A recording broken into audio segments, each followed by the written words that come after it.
Friends, novel education group की online classes में आपका स्वागत है। तो जैसे अपन कक्षा 12 की ऑनलाइन क्लासेस जो पहले से चल रही थी, उसी कड़ी में आज अपन जुलाई में कक्षा 11 की ऑनलाइन क्लासेस भी स्टार्ट करने जा रहे हैं। तो आज अपन कक्षा 11 में बायोलॉजी के अंदर स्टार्ट करने जा रहे हैं सेल बायो यानी कोशिका विज्ञान।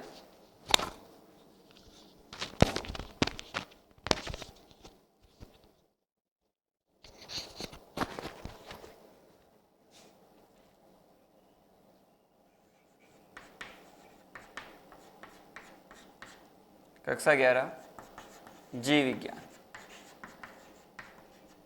Cell bio. तो जीव विज्ञान के अंदर आज अपना टॉपिक होगा कोशिका। सेल क्या है, कोशिका क्या है, क्या है सेल।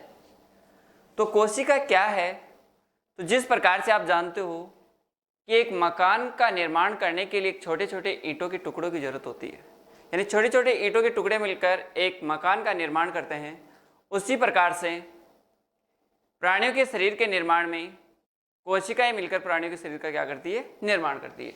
चाहे कोई सा भी जीव क्यों ना हो, चाहे एक कोशिकीय जीव हो चाहे बहुकोशिकीय जीव हो, संपूर्ण प्राणियों के शरीर का निर्माण किनसे मिलकर होता है, इन कोशिकाओं से मिलकर होता है।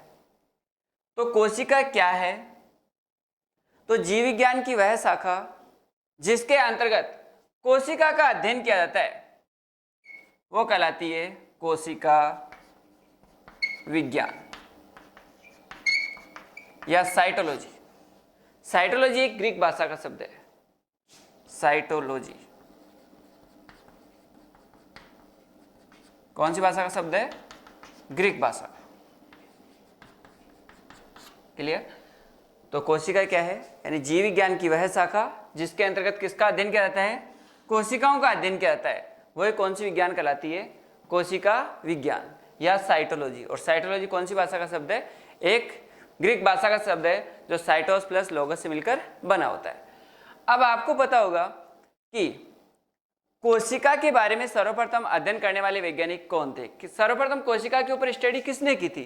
तो कोशिका के ऊपर सर्वप्रथम अध्ययन करने वाले वैज्ञानिक थे रॉबर्ट हुक। रॉबर्ट हुक ने सन 1665 में बोतल की कारक कोशिकाओं का अध्ययन किया था, जो एक मर्द कोशिका थी। कौन सी कोशिका थी, मर्द कोशिका। तो सर्वप्रथम कोशिका की खोज करने वाले वैज्ञानिक कौन थे, रॉबर्ट हुक। कब की थी, 1665 में। किसमें की, बोतल के कोर कोशिकाओं में, यानी बोतल जो पादप था उसकी कोर कोशिकाओं के अंदर इसका अध्ययन किया था। और कोर कोशिकाएं कौन सी कोशिकाएं थी, मर्द कोशिका थी। ठीक है। तो सर्वप्रथम रॉबर्ट हुक ने एक मर्द कोशिका की खोज की। तो सर्वप्रथम कोशिका का अध्ययन करने वाला वैज्ञानिक तो कौन था, रॉबर्ट हुक था।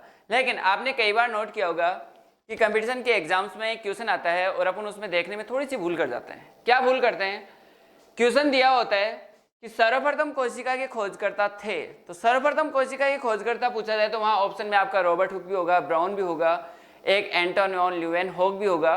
लेकिन अगर उसी क्वेश्चन में एक वर्ड और जोड़ दिया जाए कि सर्वप्रथम जीवित कोशिका का अध्ययन करने वाले वैज्ञानिक कौन थे, सर्वप्रथम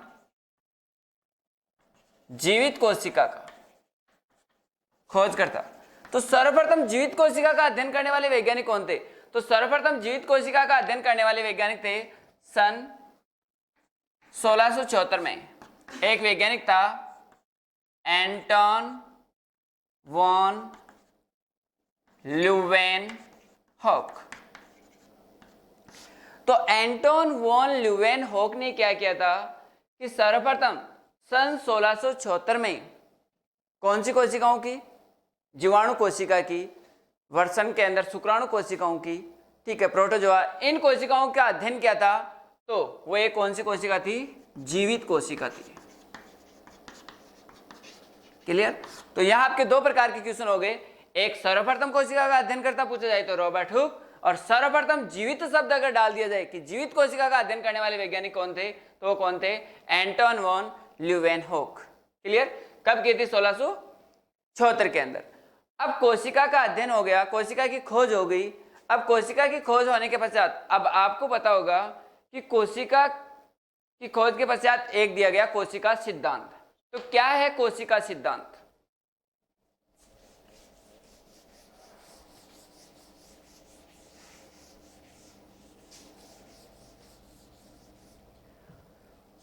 कोशिका सिद्धांत। तो देखो, कोशिका सिद्धांत में फिर आपके दो प्रकार के क्वेश्चन है, एक सर्वप्रथम कोशिका सिद्धांत देने वाले वैज्ञानिक और एक आधुनिक कोशिका सिद्धांत देने वाले वैज्ञानिक। तो कोशिका सिद्धांत किसने दिया था? जर्मन वैज्ञानिक थे, एक था मैथियस स्लाइडेन, जिन्होंने 1838 में, और एक थे थियोडोर स्वान, जिन्होंने 1839 में। इन दोनों वैज्ञानिकों ने क्या किया कि मैथियस स्लाइडेन ने पादप कोशिकाओं पर, जबकि थियोडोर स्वान ने 1839 के अंदर प्राणी कोशिकाओं में, प्राणी कोशिकाओं पर इन्होंने क्या किया? अध्ययन किया। तो इन दोनों वैज्ञानिकों ने दो अलग अलग समय के अंदर, एक ने 1838 के अंदर कौन सी कोशिकाओं के ऊपर? पादप कोशिकाओं पे, और दूसरा साइंटिस्ट कौन था? थियोडोर स्वान, जिन्होंने 1839 के अंदर प्राणी कोशिकाओं के ऊपर अध्ययन किया। और दोनों ने अलग अलग अध्ययन करने के पश्चात दोनों वैज्ञानिक एक ही निष्कर्ष पर पहुंचे, यानी एक ही उद्देश्य पर पहुंचे। और उन्होंने क्या सिद्ध किया? उन्होंने ये बताया कि जितने भी प्राणी हैं, इन प्राणियों के शरीर का निर्माण इन कोशिकाओं से मिलकर होता है, यानी जीवों के शरीर का निर्माण जीवों के शरीर का निर्माण कोशिकाओं से मिलकर होता है, कोशिकाओं से मिलकर होता है, पहली चीज। ठीक है। दूसरी चीज इन्होंने क्या बताया कि प्राणियों का शरीर कोशिकाओं से मिलकर बना होता है, और प्राणियों के शरीर की या जीवों के शरीर की संरचनात्मक व क्रियात्मक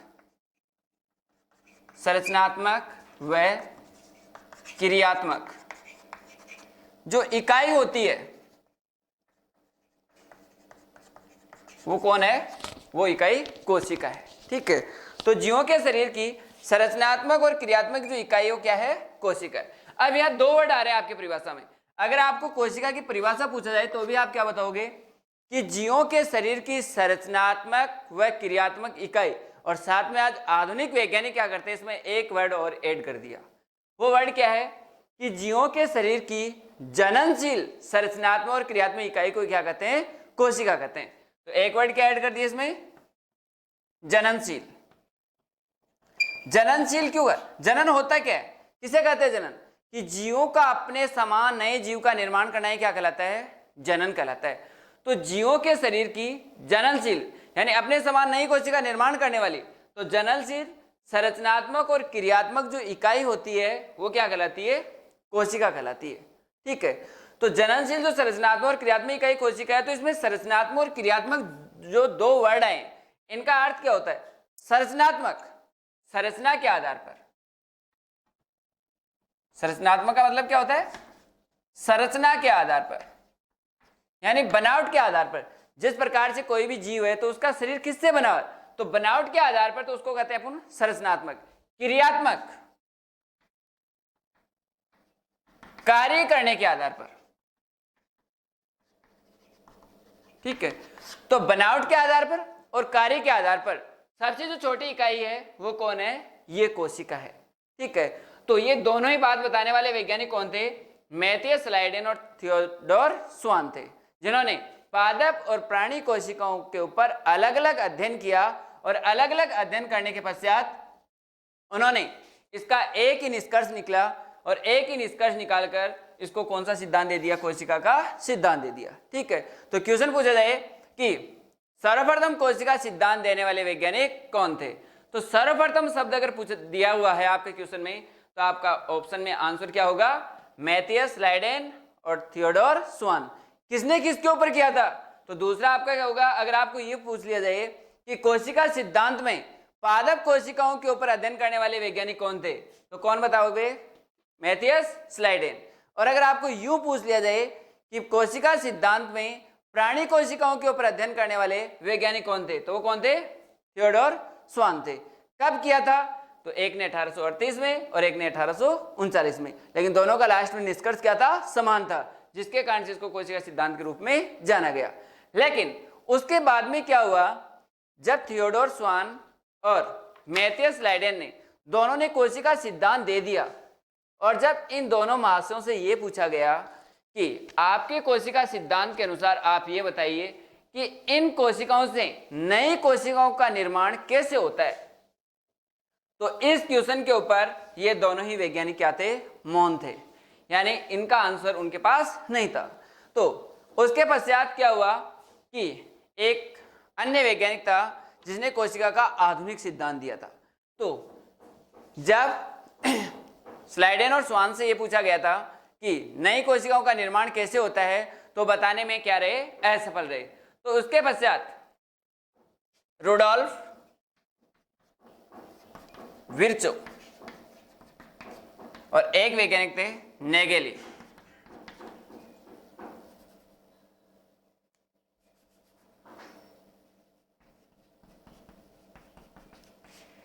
इन दोनों वैज्ञानिकों ने सन 1855 में क्या किया कि जो कार्य स्लाइडेन और स्वान ने नहीं किया, उस कार्य को आगे उसका अध्ययन करते हुए उन्होंने क्या सिद्ध किया कि नई कोशिकाओं का निर्माण कैसे होता है कि पूर्ववर्ती कोशिकाओं के विभाजन से, पूर्ववर्ती कोशिकाओं के विभाजन से नई कोशिकाओं का निर्माण होता है, नई कोशिकाओं का निर्माण होता है। तो नई कोशिकाओं के निर्माण के बारे में बताने वाले वैज्ञानिक कौन थे, रुडोल्फ विर्चो और नेगेली। ठीक है, तो पूर्ववर्ती यानी ये जो कोशिका है, इस एक कोशिका में जब विभाजन होगा और विभाजन होकर ये दो नई कोशिकाओं का क्या कर देगी, निर्माण कर देगी। तो पूर्व में जो ऑलरेडी पहले से जो बनी हुई जो कोशिका है, उस कोशिका में विभाजन होगा, दो नई कोशिकाओं का निर्माण होगा। तो पूर्ववर्ती कोशिका के विभाजन से नई कोशिकाओं के निर्माण होता है, ये बताने वाले कौन थे, रुडोल्फ विर्चो और नेगेली।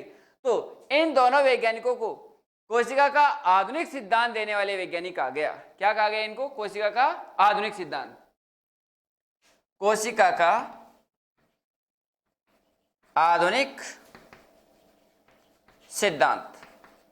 अब आप यहां ध्यान देना, जो मैं आपको ऑलरेडी पीछे बता चुका हूं कि फिर वही दो क्वेश्चन, जिस प्रकार से कोशिका के खोज के बारे में दो क्वेश्चन बनते हैं कि सर्वप्रथम कोशिका की खोज तो रॉबर्ट हुक, सर्वप्रथम जीवित कोशिका की खोज एंटोन वॉन ल्यूवेनहोक। उसी प्रकार से सर्वप्रथम कोशिका सिद्धांत देने वाला पूछा जाए तो आप क्या बताओगे, स्लाइडेन और स्वान बताओगे। लेकिन क्वेश्चन की लैंग्वेज यूं चेंज हो जाए कि आधुनिक कोशिका सिद्धांत देने वाले वैज्ञानिक कौन थे, तो जहां आधुनिक शब्द लग गया तो आपका आंसर क्या होगा, रुडोल्फ विर्चो और नेगेली ने। कब दिया था, सन 1855 में। क्या कहा था उन्होंने, उन्होंने ये कहा था कि पूर्ववर्ती कोशिकाओं के विभाजन से नई कोशिकाओं का क्या होता है, निर्माण होता है। और ये कोशिकाएं ही जीवों के शरीर की संरचनात्मक और क्रियात्मक क्या होती है, इकाई होती है, यानी जीवों के शरीर के निर्माण में क्या होती है, सहायक होती है। ठीक है, तो ये सिद्ध करने वाले कौन थे, रुडोल्फ विर्चो थे। क्लियर। इसके बाद में अब कोशिका के आधार पर जीवों को पुनः कैसे अलग अलग विभाजित करते हैं, तो कोशिका के आधार पर जीवों को पुनः दो भागों में विभाजित करते हैं। कैसे करते हैं, एक कोशिकीय जीव और बहुकोशिकीय जीव। कोशिका के आधार पर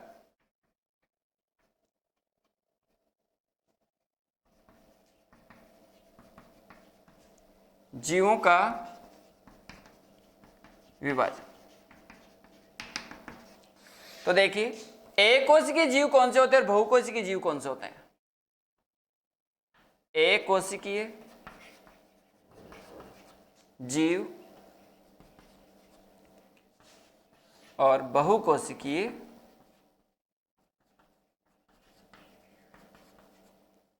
जीव।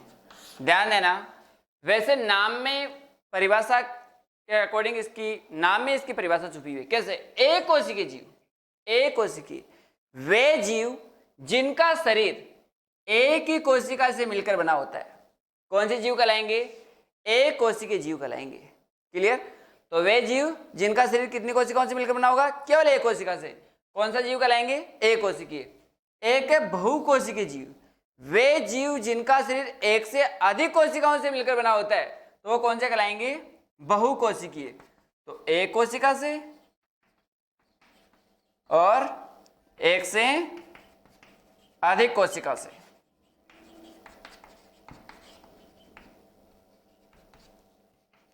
शरीर का निर्माण होता है तो कौन से जीव कहलाएंगे? बहुकोशिकीय जीव कहलाएंगे। क्लियर? अब एक कोशिकीय जीवों के अंदर तो जितने मोनेरा जगत के जो जीव होते हैं, जो अपन प्रोकैरियोटिक कोशिका में पढ़ेंगे, तो मोनेरा जगत के जीव कौन से होते हैं? सामान्यतः एक कोशिकीय। इसके अलावा कुछ प्रोटिस्टा है, वो भी कैसे जीव होते हैं? एक कोशिकीय जीव होते हैं। ठीक है, जैसे अमीबा है, यूग्लिना है, पैरामीशियम है, ये सारे के सारे कौन से हैं? एक कोशिकीय जीव है। बहुकोशिकीय जीव, अब बहुकोशिकीय जीवों के शरीर को भी अनेक भागों में विभाजित किया गया। किसके आधार पे? उनके शारीरिक संगठन के आधार पे, कि उनका शारीरिक संगठन कैसे है।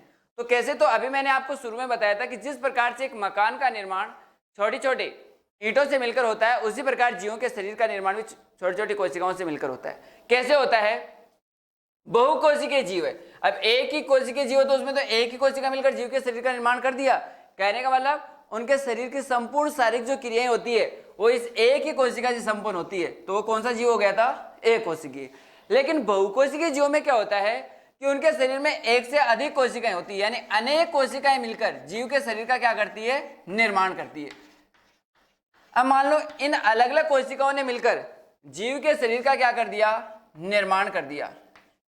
तो अनेक कोशिकाएं मिलकर अगर जीव के शरीर का निर्माण करें तो कौन सा जीव था? बहुकोशिकीय जीव। लेकिन इस बहुकोशिकीय जीवों को भी अपन अलग अलग भागों में विभाजित करेंगे। कैसे विभाजित करेंगे? कि प्राणियों के शरीर में कोशिकाएं मिलकर, कोशिकाओं का समूह मिलकर किसका निर्माण करती है?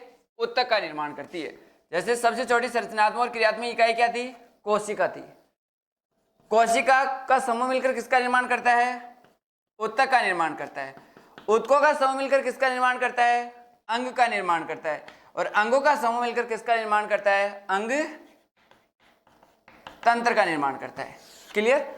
तो सबसे छोटी इकाई जो कोशिका थी, अब जैसे मान लो ये तो एक ही कोशिका है तो सारा का सारा कार्य इस एक कोशिका में संपन्न हो रहा है। लेकिन बहुकोशिकीय जीवों में क्या होता है कि कोशिकाएं एक से अधिक होती है। तो कोशिकाएं एक से अधिक है, अब एक से अधिक है तो उसमें उत्तक भी हो सकता है, अंग भी हो सकता है और अंग तंत्र भी हो सकता है, क्योंकि ये सारे के सारे कौन किसमें सम्मिलित किए जाते हैं?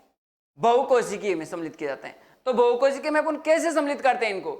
अगर जिन प्राणियों में एक से अधिक कोशिकाएं मिलकर शरीर क्रियाओं का संचालन करती है तो उनको कहते हैं कोशिकीय स्तर वाले प्राणी। यानी कोशिकाएं एक से अधिक है लेकिन इनकी जो शारीरिक क्रियाएं होती है, जैसे पाचन, श्वसन, उत्सर्जन, ये सारी की सारी क्रियाएं इन कोशिकाओं के द्वारा ही होती है। तो जीव तो बहुकोशिकीय है लेकिन इनका शारीरिक संगठन कौन से स्तर का होगा? कोशिकीय स्तर का होगा। कोशिकीय स्तर का शारीरिक संगठन क्यों होगा? क्योंकि शरीर की क्रियाएं पाचन, श्वसन, उत्सर्जन किनके द्वारा संपन्न हो रहा है? केवल कोशिकाओं के द्वारा। तो कोशिकीय स्तर के। दूसरा उत्तक स्तर के प्राणी। उत्तक स्तर में क्या होता है कि एक समान कोशिकाओं का समूह मिलेगा। जैसे मान लो ये 3 कोशिकाएं या मान लो 5 कोशिकाएं, ये एक समान कार्य कर रही है। तो इन कोशिकाओं का समूह मिलकर अगर एक ही कार्य को संपन्न कर रहे हैं तो कोशिकाओं का समूह क्या कहलाएगा? उत्तक कहलाएगा। क्या कहलाएगा? कोशिकाओं का समूह है उत्तक। तो मान लो ये 5 कोशिकाएं मिलकर एक कार्य कर रही है, ये 4 कोशिकाएं मिलकर एक कार्य कर रही है, ये 3 कोशिकाएं मिलकर, तो कोशिकाओं का अलग अलग क्या बन गया?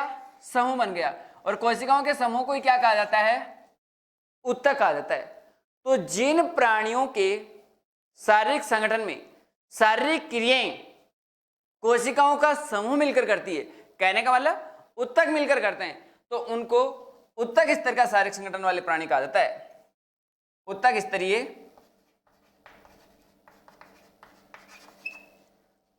प्राणी कहा जाएगा। ठीक है, क्योंकि उनमें शारीरिक क्रियाएं कोशिकाओं का समूह मिलकर कर रही है, तो कोशिकाओं का समूह मिलकर करी तो उनका शारीरिक संगठन कौन से स्तर का हो गया, उत्तक स्तर का हो गया।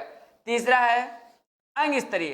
अंग स्तरीय में क्या होता है कि कुछ प्राणी ऐसे होते हैं जिनमें एक समान कार्य करने वाले उत्तकों का समूह मिलकर किसका निर्माण कर देते हैं, अंग का निर्माण कर देते हैं। यानी ये 3 उत्तक मिलकर एक कार्य कर रहे हैं, ये 4 उत्तक मिलकर एक कार्य कर रहे हैं, तो एक समान कार्य करने वाले उत्तकों का समूह मिलकर शारीरिक क्रियाओं को निर्माण कर रहे हैं या शारीरिक क्रियाओं को संपन्न कर रहे हैं,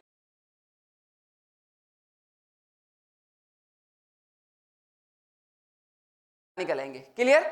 तो उत्तकों का समूह मिलकर इसका निर्माण करता है वो क्या कहलाते हैं, अंग स्तर के। और जिन प्राणियों में अंग मिलकर कार्य करते हैं, जैसे मान लो 3 अंग मिलकर एक कार्य करेंगे, ये 3 अंग मिलकर एक कार्य करेंगे, तो अंग मिलकर कार्य करते हैं कौन से प्राणी कहलाते हैं, अंग तंत्र स्तर के प्राणी कहलाते हैं। ठीक है, तो इस प्रकार से कोशिका के आधार पे प्राणियों को पुनः एक कोशिकीय और बहुकोशिकीय में क्या करते हैं, विभाजित करते हैं। ठीक है, तो इस तरह से आज का टॉपिक कंप्लीट।